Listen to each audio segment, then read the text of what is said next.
In this video, we're going to be going over how to draw a face using a general guidelines for proportions. There's a lot of different techniques for drawing with proportion guidelines. None of them are exactly the same, but they're all pretty close. So they start with finding the central line of your image. Now in my case, the image that I'm working from, the person whose face I'm drawing is at a slight angle, so I'm going to actually want to reorient my line to be at slightly an angle. This is going to make the drawing a little more difficult. However, I am going to be trying to draw this face as accurately as possible. The next step is I'm going to be drawing 4 lines that are perpendicular to my vertical line, and these 4 lines should be equal across. So there's 1 and 2,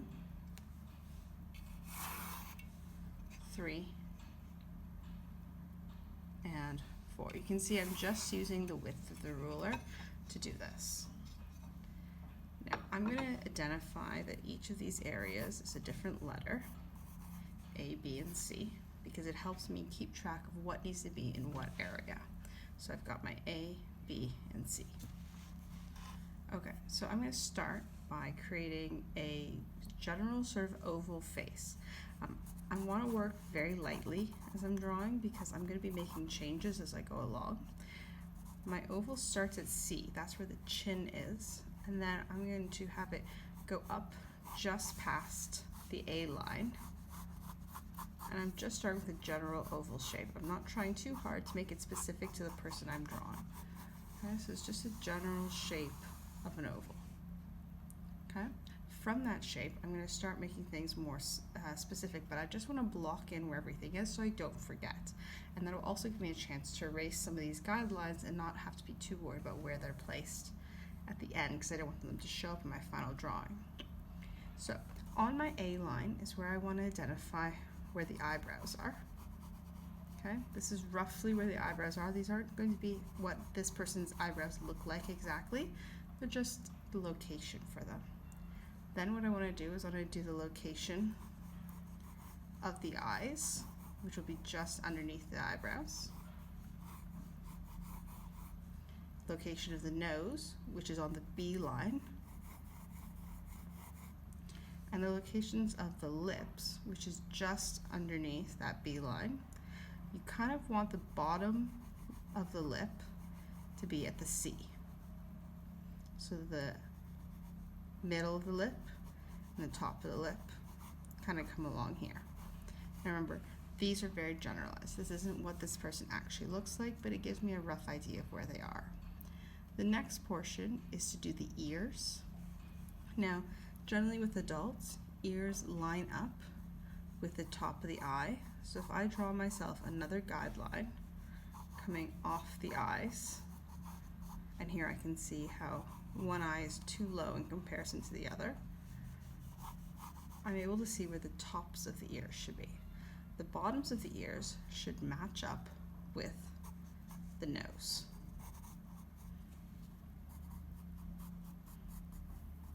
Now right now this does not look like any person that I actually know. This is not accurate for what this person looks like, but it gives me the general locations of where things are. A couple of mistakes that I now know that I can go back and make is the space between the eyes. Generally the space between the eyes is the same as the width of an actual eye. So this eye is too close. So I'm going to go back and I'm going to shift this eyebrow and this eye. This technique is all about learning to put things in the most correct spot in your drawing before you personalize it and make it specific, because every person has that same sort of parameters. We just kind of have different features that make us more distinguishable because everyone's is slightly different, but the general spacing is about the same. The space between the eyes, the bridge of the nose, is the width of the eyes.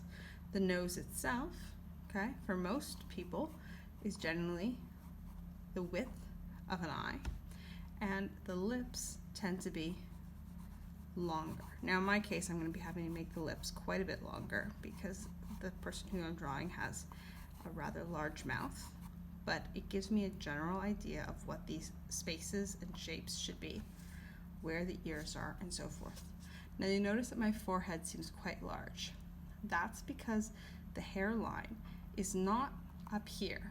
That's actually the top of the head, often a mistake students make, but rather the forehead line, the hairline, is lower down. Now depending on the person, you might have someone who has a high forehead or a low forehead, maybe because of bangs, but you're looking at just around the middle line is where the hair kind of hits.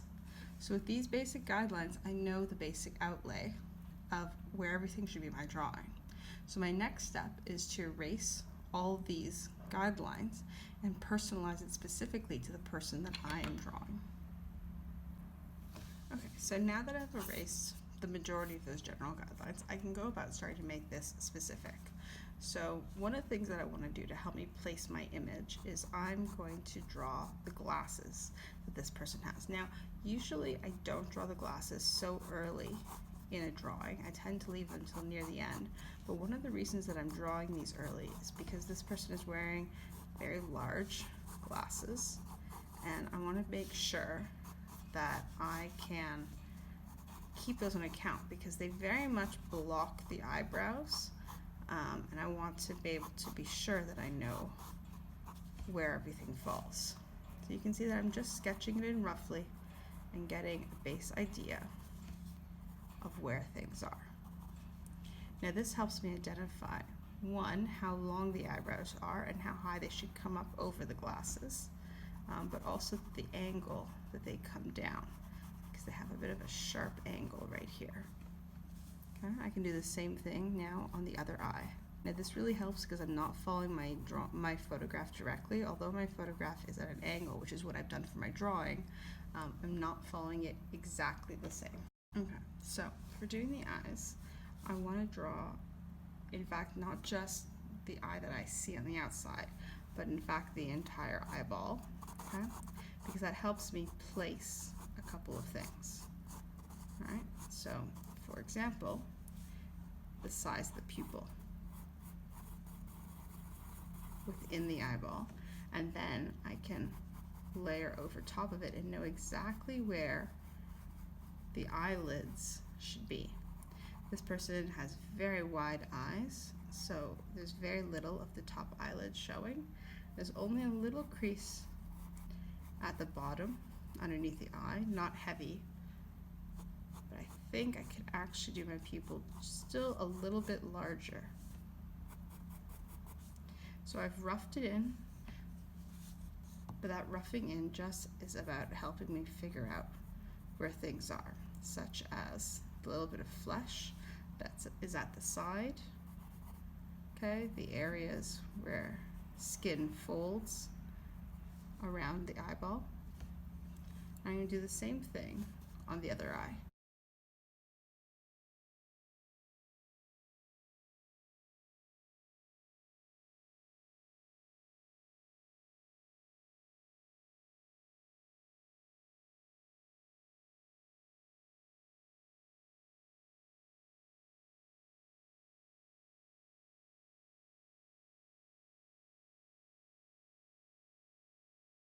Alright, now that I've done both eyes, making them more specific, I'm going to work on the nose. Now my image, her head is slightly tilted up, so I'm seeing a bit more of her nostrils, but I'm going to just take that down a notch as I'm drawing this a little bit more straight on.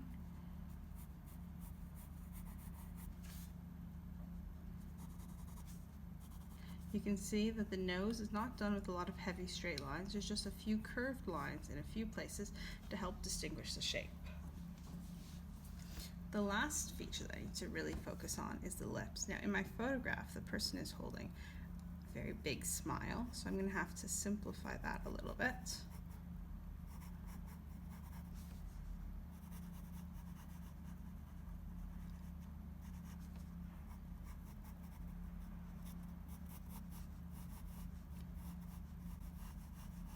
And she has a fuller bottom lip, so I want to draw that a little bit larger than I normally would based on my basic proportions, because remember, my basic proportions are just guidelines for how I change things specific to each person.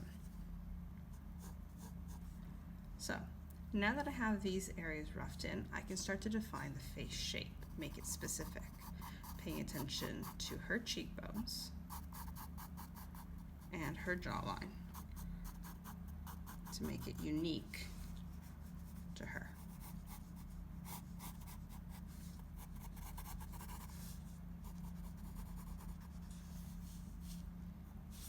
Okay, I've roughed those in a little bit, helps me distinguish the shape in a little bit more detail. The last thing I'm going to do is I'm going to start to place in her hair, because it's going to show me how much of her ears I actually need to show. On the one side, her hair is kind of pulled back, and I can't actually see the top of her forehead because of the angle of the photograph that was sent to me. But I can see on some of the details, and others I'm just going to have to make up to the best of my estimation. Thankfully, the person who's modeling me is my colleague, Miss Lair, and I know her quite well, so I can take a fairly decent guess of what I'm seeing.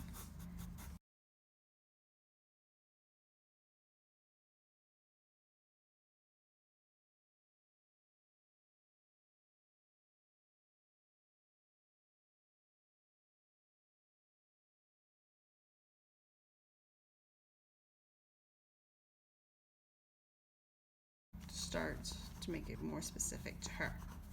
If you were drawing someone with quite thin hair, then you'd make sure that you would keep the hair very close to the oval shape. If you're drawing someone with more full hair, then you want to make sure that you let it come up a little bit. I actually am not 100% sure what this pullback of her braids, her bangs should look like. Trying to roughly get it. Okay, now for her ear, now that I can see how much I should really see, her earlobe hangs fairly close to the side of her face before having a roughly flat bottom. And I want to draw what I can see of the folds of her ears. Now on the other side, in the image, it's completely in shadow. I actually can't see anything there. If I could, it'd probably be about there. The shadow's actually quite deep.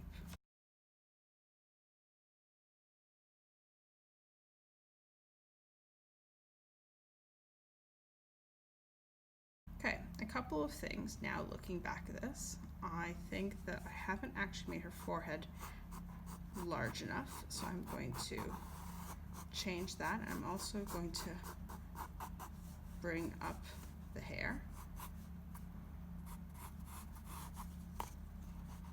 And that should get me the space that I want in this image.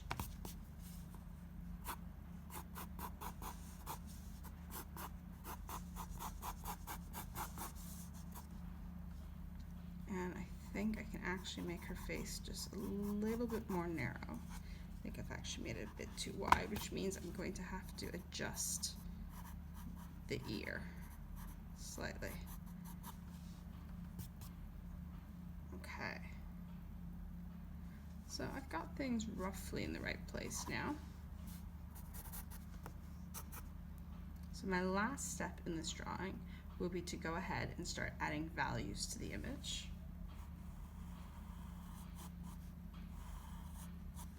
Before I want to do that, I want to make sure I get rid of all my unnecessary lines. To do that, I'm actually going to use a different type of eraser. I'm going to use a kneadable eraser.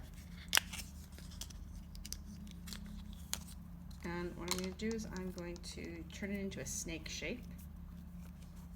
And I'm going to roll it across my page. Now, one of the great things about a kneadable eraser is it doesn't make shavings. But it's also really good for getting rid of any unnecessary lines and mistakes and only keeping the strongest lines showing. So I can only see the lines that I feel most confident about. Now I can go in and make sure that I can more fully erase any guidelines I left that I'm not happy with, so that in the end, the only lines that you should be able to see are those of the drawing that I want you to see.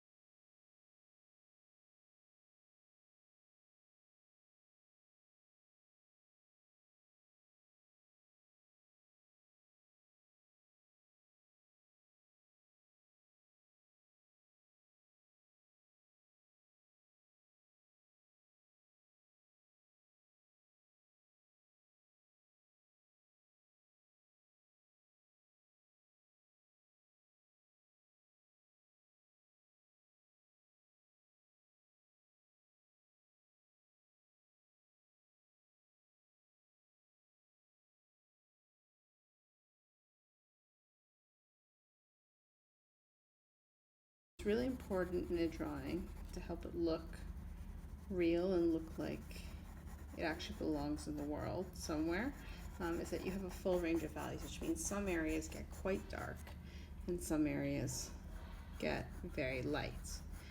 It's really important to keep that in mind, because having that range of values makes something look like it actually could be realistic versus it could be fake. You're trying to trick the eye is your goal. So you want to have that range of really dark values to really light values. And that even means within something dark. So for example, the glasses are quite dark, but they look to be a turtle shell effect. So they're going to have patches of darkness. There's also going to be areas that can be a little bit darker because of the shadows that fall on the glasses themselves, for example, from the hair. And you can't forget about cast shadows.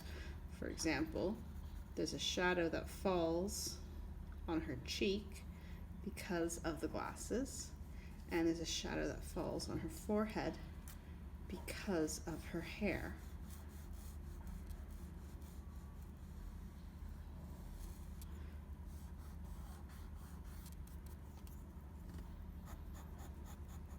And for her skin, I'm using a little bit of smudging to get to the smoothness that I want.